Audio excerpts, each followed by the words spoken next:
ஏப்பா என் அத்தை பொண்ணு என்ன எப்படி பார்க்குது பாருப்பா. ஐயோ இது என் அத்தை பொண்ணு சொன்னா நானே நம்ப மாட்டேனே. ஓகே சொல்லிடலாமா?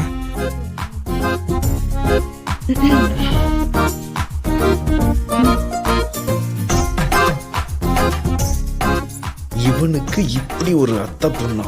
ஆண்டவா. என்ன மாப்பிள்ள, பொண்ணு பிடிச்சிருக்கா டக்குன்னு சொல்லுங்க. ஊருக்கு போய் லெட்டர் போறேன்னு மட்டும் சொல்லக்கூடாது.